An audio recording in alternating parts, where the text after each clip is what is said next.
तुम्ही देखील फ्रीजमधलं शिळं अन्न वारंवार खात आहात का? तर गरुड पुराणातील हे भयानक सत्य एकदा नक्की जाणून घ्या. नमस्कार मंडळी, आपल्या चॅनलवरती सगळ्यांचं मनापासून स्वागत आहे. आज आपण धकाधकीच्या आणि धावपळीच्या जीवनशैलीत दररोज ताजंतवानं बनवणं जेवण आपल्याला अनेकदा कठीण जातं.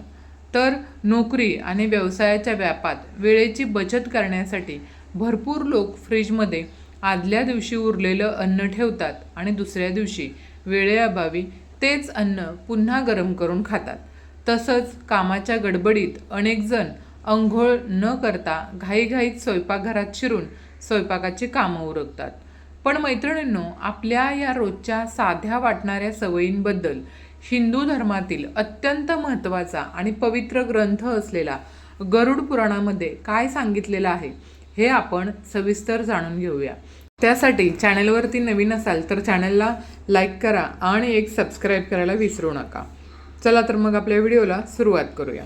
तर बघा, तुम्हाला खरोखर मोठा धक्का बसेल की या प्राचीन ग्रंथात अन्नाची शुद्धता, ते तयार करण्याची पद्धत आणि त्याचे आपल्या संपूर्ण जीवनावरील गंभीर परिणाम यावर अत्यंत सविस्तर व कठोर असं मार्गदर्शन केलेलं आहे. प्राचीन धार्मिक मान्यतांनुसार आपण जसे अन्न ग्रहण करतो तसेच आपले विचार, बुद्धी आणि मानसिकता घडत असते.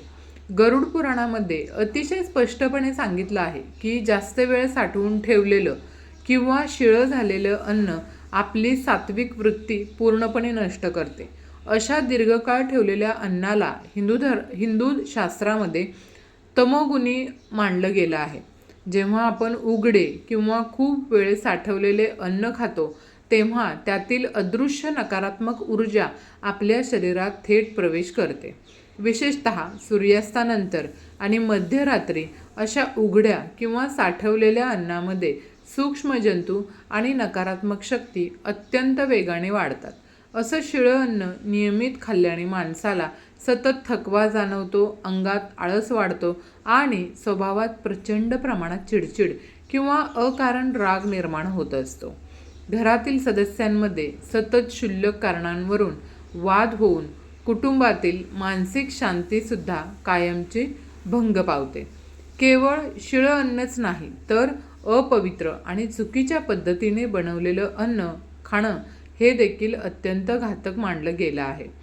मैत्रिणींनो, जर एखादी व्यक्ती आंघोळ न करता किंवा अस्वच्छ मनाने आणि घाणेरड्या हाताने स्वयंपाक करत असेल ना, तर ते अन्न संपूर्णपणे दूषित होतं.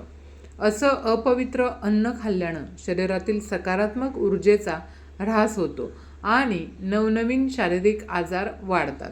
धार्मिक दृष्टिकोनातून पाहायला गेलात तर सखोल विचार जर तुम्ही केलात धार्मिक दृष्टिकोनातून, तर ज्या घरात अन्नाचा योग्य सन्मान होत नाही, अन्नाची नासाडी होते आणि सातत्याने शिळे अन्न खाल्लं जातं, तिथं सुख आणि समृद्धीची देवता माता लक्ष्मी कधीही वास करत नाही. तसंच अशा कुटुंबावर वारंवार भयानक आर्थिक संकटांचा सामना करावा लागतो. आर्थिक संकट अशा कुटुंबावर वारंवार येत राहतात. घरात राहणारी माणसं कितीही भरपूर कष्ट करत असली तरीही दूषित अन्नाच्या प्रभावामुळं त्यांच्या घरात पैसा, लक्ष्मी माता अजिबात टिकत नाही आणि प्रगतीचे सर्व मार्ग बंद होतात. आता याच सर्व बाबींचा वैज्ञानिक आणि आधुनिक दृष्टिकोनातून आपण विचार करूया. बघा, विज्ञानानुसार शिजवलेले अन्न योग्य तापमानात म्हणजे साधारणतः 4 अंश सेल्सिअस किंवा त्याहून कमी तापमानात अत्यंत सुरक्षितपणे ठेवल्यास ते काही काळासाठी खाण्यायोग्य नक्कीच राहू शकतं. तरीही अनेक दिवस साठवून ठेवलेले किंवा वारंवार गरम केलेले अन्न आरोग्यासाठी प्रचंड हानिकारकच असतं.